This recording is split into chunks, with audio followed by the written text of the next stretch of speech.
Yeah, as I said, I didn't expect that. I didn't even believe when I see it like passing, striking to the winning line. I couldn't believe it. I said, because I was there watching. I said, hey, this was what, and I just jumped up and I couldn't believe that.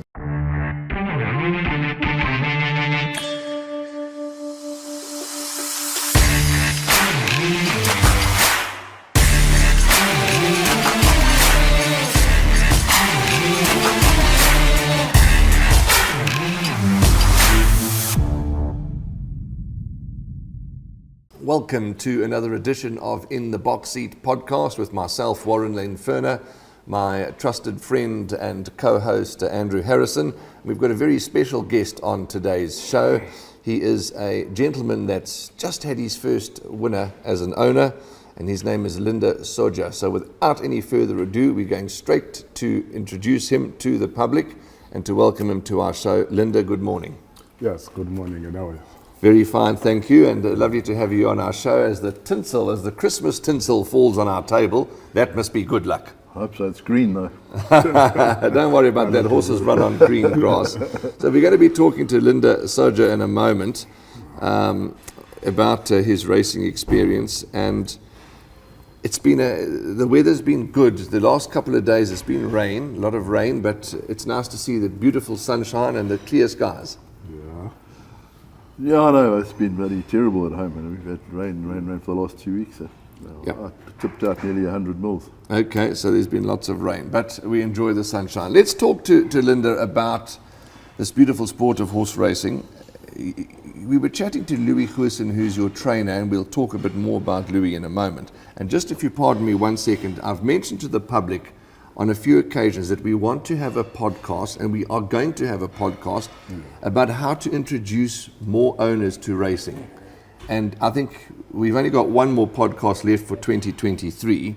So I think early in the new year, we'll set that podcast up where we can market how to become a member of a syndicate, how to become a racehorse owner. But we can also start that with Linda. But the main podcast about that will be next year. You happy with that? I'm happy with that, yeah. Right. Linda, how did you find out about this beautiful sport of horse racing? Because Louis tells us you've been a race goer long before you owned your first horse. Yeah, no, thank you. Actually, I started this horse racing when I was still a punter. I've been a punter for some years. Okay. Actually, I think from 2003, from up until now. I never think that one day I'll own a horse or something. I thought maybe owning horses is something for top people and stuff, because when you're a panda, you're working this side, and there are time maybe during weekend, off days, you go there, here and there. I used to attend, I was in Joburg before. I used to attend maybe Tarfontein. Yes. I know Tarfontein there, and I was once at Kimberley. Okay, I used also to attend the race course there. Even when Claywood was still in operation, I also used to attend Claywood, and then definitely Greyville and Scottsville. So I used to attend, I used to place my bets. Sometimes I win, sometimes I lose. But I didn't think that I'll own a horse. But when time goes on, like this developing, the love horses. But remember, even when I grew up like riding horses when I was still young. Okay. So it's something that I grew up with. Yeah. So when I'm grown up now, then I just carried on with it like that. So you grew up in Umzimkhulu? I grew up at Umzimkhulu village.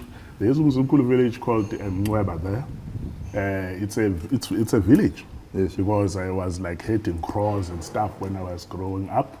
I was riding horses by that time. So you were a cowboy, you were herding the cattle with a horse?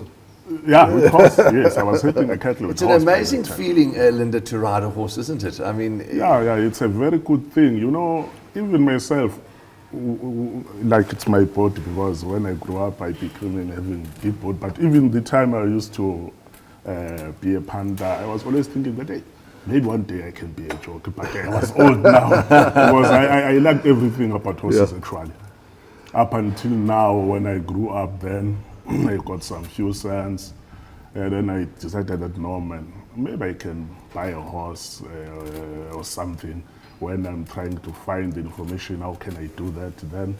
Later on, so, there's a guy who have introduced me to Mr. Hussein. He said, Yes. no, there's a guy that can assist you there. I trust that guy can assist you properly. Maybe you can chat with him. And then I asked, hey, can I get his contact? He gave me his contact details. I called him.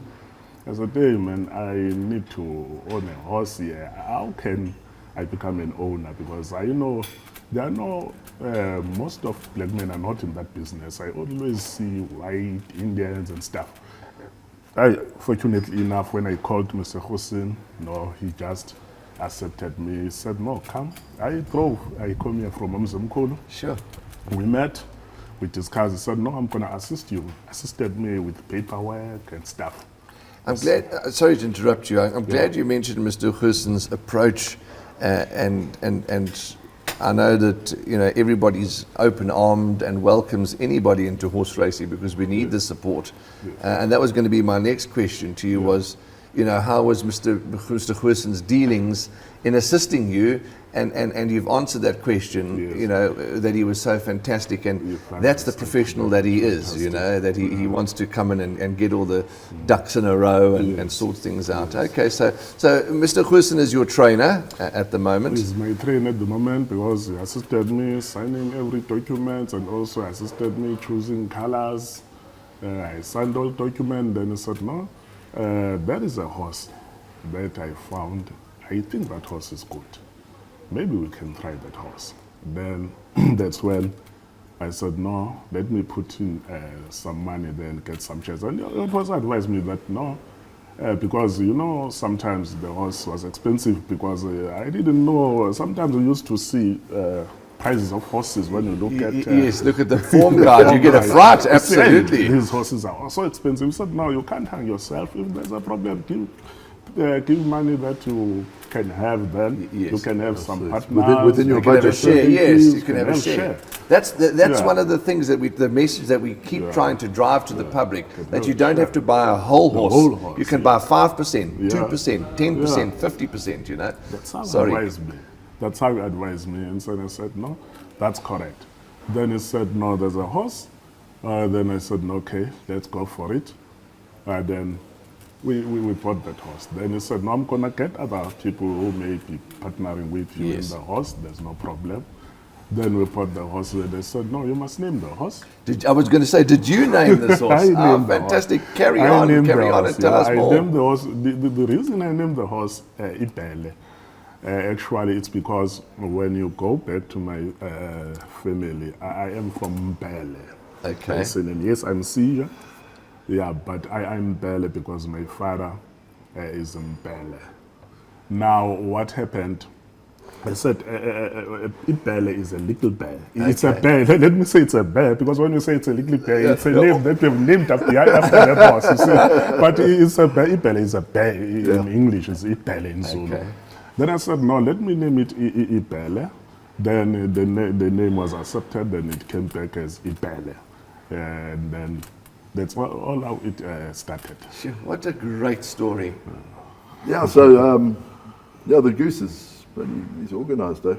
That's one thing about the goose. He does everything.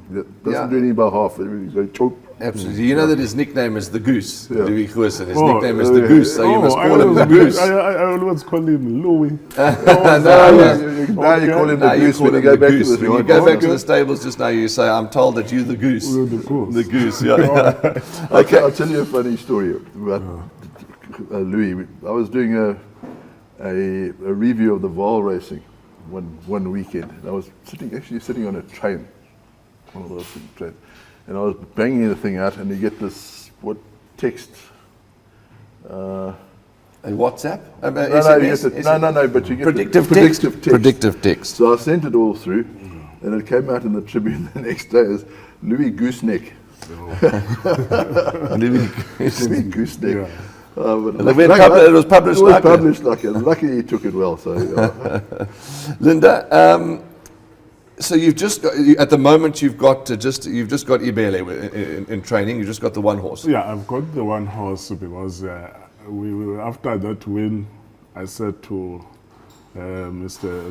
Hussein, I said, hey, Louis, maybe we can get another horse when time goes on. He said, yeah. I'm sure that would have been music to his ears. You remember, even the win, I did not expect that win. You know, I just went there because, as I said, I used to always attend. Go to the races, yeah. So when I was there, I was just there to see that horse because it was the first horse and first run. For me, it was something big. But when the horse wins, I was very emotional, and I didn't expect that. Actually, it was a surprise. How come this one horse wins, and it wins very clear? I mean, it was very interesting. I was actually standing next to Louis in that race. When it won, he was running around the paddock like a young kid. He was very dancing around. Linda, you say that horse never ran in your colours. But it never ran in my colours. Obviously, you've got a set of colours. What are your colours? What are your racing colours? You know, my racing colours, when I was choosing those racing colours, I said to Mr. Hussein, hey, you know, during the time when there was a trainer who was it was just late by that time.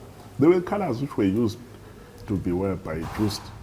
Those colours were nice. Yeah, those nice colours were nice. You know, I liked them because I think Marcus was a stable jockey by the time. Correct. Yes. So I used to get some wins from those colours. Those colours were lucky for you. Yeah, they were lucky for me. So when those colours are no more in the race, then I said, no, man, we can change those colours here and there because I like those colours. I think maybe they can bring back that luck because I used to win from Marcus Writing with those colours. Okay. So, I mean, my colours look like those colours. Okay, so you've incorporated all those colours and juggled them around a bit. Fantastic. Around those colours. Well, we look forward to seeing those on the jockeys in the near future. So one thing about Linda, which just reading your thing in the Sporting Post, you know the ups and downs of racing. Yes. You know there's the highs and there's the lows. There's a low.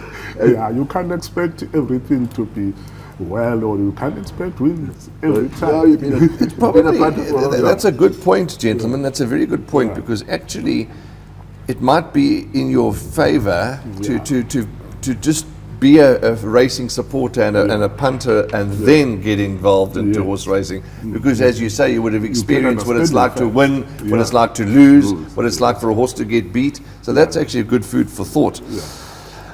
Just to change the subject a bit, Linda, because this is an informal conversation and we jump around subjects a bit, but you were telling Andrew and I that this is your first time in the Summerveld Clubhouse. You've been to this beautiful place, but how was your breakfast? What do you think of the environment? Yeah, I have been here, even though I did not come in here when I was here. I used to come and park there, watching those horses training there. Yeah. But I used to drive maybe around. But it's my first time actually to get inside here, and it's a very nice place, a very good view there. I can see that, no?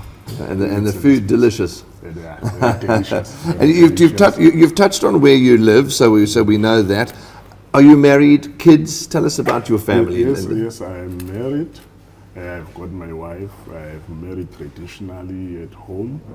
I've got kids. I've said this. I've got 7 kids at my age, and my kids some are staying with me, some are staying with my mom. My mom is here at Pietermaritzburg, but I'm at Umzimkhulu. Since my father passed away, then I'm the one who left at home, at my father's house with my wife and my kids there. How far is the drive from Summerveld to Umzimkhulu then? How is it? Yeah, looking at it's a very long way because looking at a map, I'm driving about 180 something kilometers, close to 190 kilometers from home coming here. But it's right next to a good river. Which river? Umzimkhulu. Umzimkhulu River. I fish there. Umzimkhulu River there are a lot of fish there. But to know that river, it starts up there. It is Ingwakwane. Yeah. Then all the way it changes to Umzimkhulu is the same river. It's a very big river. It's a big river. A lot of fish there. Yeah, we fish up at Crichton. Crichton. Crichton. We fish Crichton. It go passes there. But I was noticing with your fishing, and I'm not being funny, I don't know anything about fishing. Obviously, a lot of your fish you catch, but then you release. Is that your standard? Always catch and release. But would you never catch to enjoy a fish on a braai or to eat fish curry or something like that? No. Way to catch and release. Ibhele. Oh, yeah, just there for For fun. the hobby, Not for the that fun, you- yeah, yeah. not Yeah. that Yeah, you- that's what I'm saying, because sometimes, it's deep sea fishing, you catch to eat a beautiful fish. Yeah, I know, but it's sort of we test ourselves. You see, so you fish with flies. Okay, we fly fishing, and you fish with on the top with a dry fly. So you've got to get the fish to come up and eat. So Oh, I see. yeah. Okay, So so it's it's- more of a bit of a hobby or an art or it's a... more the hunt than actually catching anything to eat. Yeah. Okay, interesting. See, there's no such thing as a stupid question. I don't know. How often do you get a chance, Linda, with living, as you say, fairly far out, to visit the stables and to visit your horse? And how often are you able to get there? Yeah, sometimes it's challenging to visit the stable now and then. I visit sometimes because of the distance and obviously other things, because I have to be busy with my job at sometimes there. I have a kind of business that also keeps me busy at home for me to keep living, keep going. So sometimes I spend a lot of time there. And then when I got that time, I come visit the stable. That's how. You would know, because you've ridden horses. You've certainly ridden horses, so you would know what the feeling of a horse is. But when you stroke and caress, and it's the most amazing feeling. There's a connection, isn't there? Yeah, there's a connection. When, as I said before, I've grown up with horses, so there is that connection. Yes. I loved horses. Like even when I'm here, when I take a photo, I've got photos that I took with this horse when I visit here. I go to the stable where the horse stays. I take photos. I enjoy that moment. Now let's talk about your first winner, because I know you mentioned that it was a bit of a surprise, etc. But I want you to explain to the viewers, what was that feeling like when you saw the Ibhele coming towards the finishing line, leading your horse in, doing your interview? I mean, it must have been incredible. Yeah, as I said, I didn't expect that. I didn't even believe when I see it like passing, striking to the winning line. I couldn't believe it. I said, because I was there watching. I said, hey, this horse won, and I just jumped up, and I couldn't believe that. You remember? Please tell me you had a bet. Did you have a bet I on had your? a bet on it. Good. I bet on it. I put my 1,000 rand on it, even though I said, even if it doesn't win, You have to. This is my way. I must, Your horse, absolutely, you're going to support it. Yeah, Yes, I must support for it. sure. If I don't support it, who's going to support it? Yeah, let me support first and see what. And it was 8-1 by that time. Sure. I got about 8,000 grand for my horse for winning. Oh, and I celebrated it. I enjoyed it. But the thing is, there's a kind of worrying and stuff when we have to go there. Yes, parade yes. ground and Dress stuff, code, then yeah. we had dress code, so my dress code was not proper because you saw, as I said, I just went carry there. the t-shirt, Yeah, you weren't I was wearing, expecting, yes, okay. short sleeve and stuff. Oh, but when they also, they said, no, come. And I jumped there, and then it was my first time doing interviews. It is my first time now doing interview like this.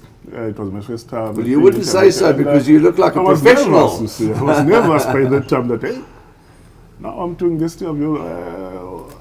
What are you going to ask me and stuff? But when I was there being interviewed, then I found out that no, there's nothing that. Nothing to fear, yeah. fear, Well, I can tell you your dress code today, Yeah. your traditional dress code is absolutely magnificent. Andrew and I can learn from you, because we are, although we're not looking too bad, but Linda looks outstanding in his traditional thank you, dress, yeah. absolutely outstanding. Do you have any other hobbies or interests? I mean, are you a soccer fan, rugby fan? Cricket? No, actually no, because obviously when you grow up, like up until this stage, everyone normally, there's a soccer that, obviously in South Africa, everyone watches soccer stuff. That is what we grew up even at school. But that was not actually my hobby. I grew up like karate from very early age. Even my teacher was my sensei. Okay. Unfortunately, he passed away. He was my sensei. It was Sensei Kama from Sweetwater's. I was training karate from school, even if after school, but unfortunately I didn't have a black belt. I only had a brown belt. but because I had to leave because of work now, because I had a family to support. You know, our families sometimes they depend on us. Sure. As someone who's old at home. So when you finish up school, I didn't even attend university and stuff. I only got matric. Then I started, when I'm working, that's when now I started paying to those institutions, doing small courses like I did management, I did it when I was working. Yeah, so by that time when you finish school, you see you have your parents, they are suffering here, you have your brothers and sisters, so you have to look after them because you are the oldest son at home. So I had to leave even the sport by that time and focus on working. So it's not like sukiyaki. I was doing Be careful, Linda will, Linda will give you 1, 2 chops. You'll be very quick. So that was my sport. Okay. Yeah. So soccer, I'm just supporting soccer as everyone, You but watch I'm on not the in TV. that person that maybe is mad I'm about just it. supporting Yes, soccer. yeah, But when you talk of soccer, yes, I do like Kaizer Chiefs. Yeah, that was the team, because you know when you grow up at home, sometimes you support what you see your uncles, brothers. If you have such, what are they supporting? Yes, you yes. like what they like, so they were supporting Kaizer Chiefs up until myself.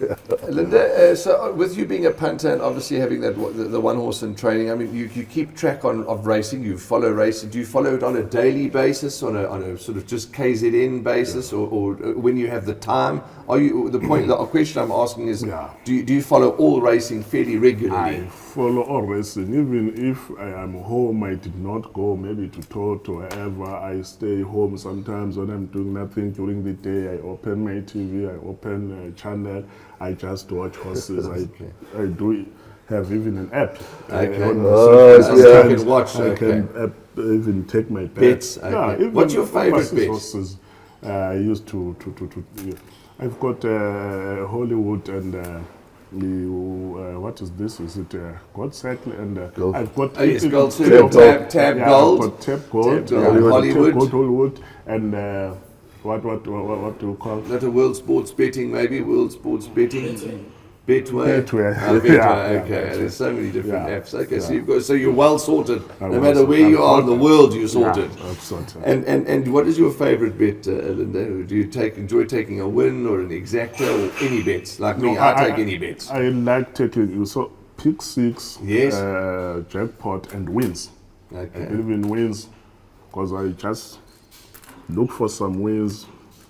And I have luck for wins. I have luck. Okay. Yeah, But it's not luck, it's skill. Yeah, maybe that's skill. That's why I'm here. It might happen. But I normally take wins or maybe triples and stuff. Yeah. Okay. And Linda, will you have, now that we getting closer to Christmas time and Christmas Day, do you have your family? Will you just what do you do on Christmas Day? Will you just with your family relaxing and spending quality family time? Or are you going away this Christmas time? Yeah, it depends. Sometimes, like I think, but 2020 when there was COVID, I even got COVID there. I took my family to Cape Town for them to see Table Mountain, Robben Island and stuff. I went there for about 5 days, then we came back. And then the last year, I was here in Durban with my family. But now we have planned to be at home.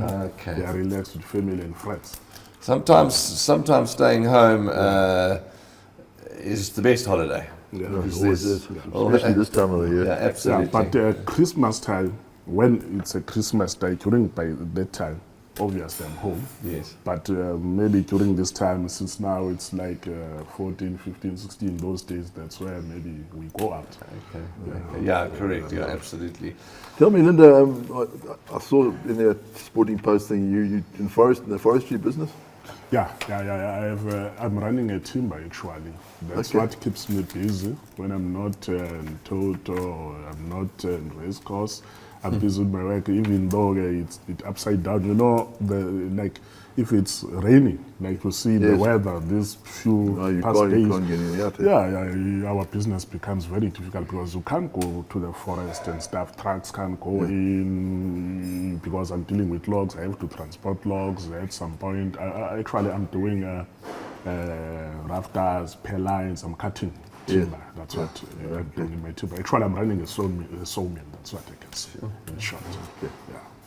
We've just got to advertise a few bets now. We're talking about bets, so if you just give me 2 minutes, Linda, just to talk about this, because it's just been absolutely wonderful learning about you and hearing your story. And sure, but we're not finished with you just yet, because we want to wish you well. But there's lots of betting opportunities, and Linda will know too.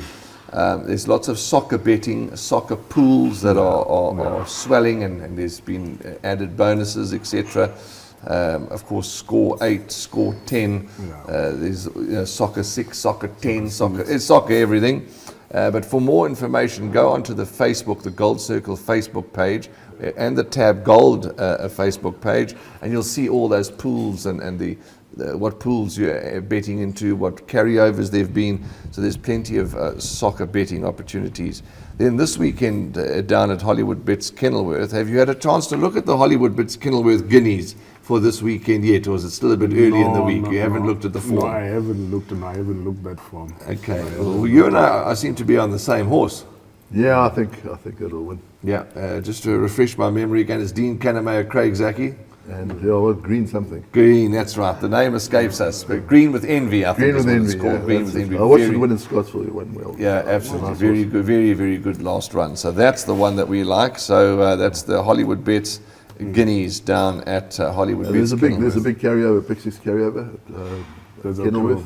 Yeah. So there's more carryovers and more reasons for you to bet with. But Linda, all that's really left for us is to thank you for loving horse racing, and thank you for loving Ibhele, and we'll follow your journey with great interest, and maybe in the near future, or maybe not so near, we'll wait for you to get 1 or 2 other horses. We'd like to have you back in the podcast again, and just watch the progress of your racing passion and your racing industry. And to you and your family, just all the very best, and we're proud of you. Thank you for all your support. No, thank you very much. Thanks, Linda. Thanks for coming on. All the way from Umzimkhulu. Absolutely, it's a lot. And you moan because you've got to drive from Ashburton. I don't want to hear you moaning again. Why not? Because this gentleman's come 3 times past but you. He doesn't have to go on the highway. I mean, he can go through the back road. Yeah, take us down road. You go Richmond, you go down there. One last thing before we close up, just to inform the public that our last podcast for 2023 is going to be next Thursday, which is the 21st. Is it?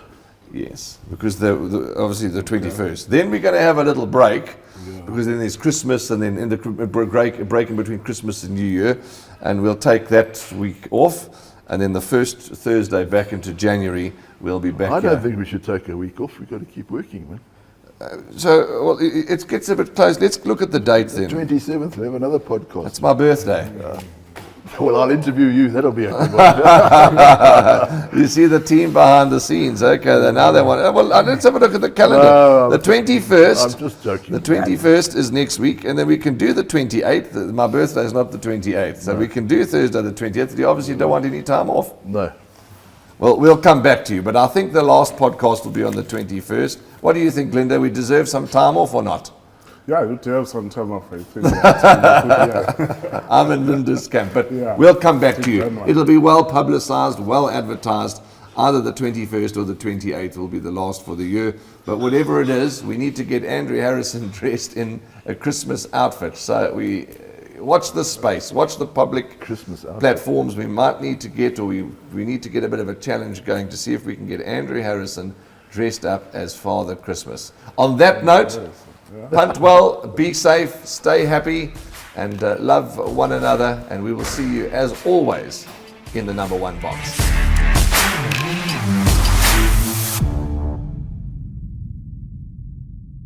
Thank you for watching this week's episode of In the Box Seat podcast right until the very end. And we hope that you enjoyed it, because we certainly did. If you missed last week's podcast, In the Box Seat podcast with Andrew and myself, please go and watch it here. And last week's episode will be right there for you to go and enjoy and watch, as we know you will certainly enjoy In the Box Seat podcast from last week.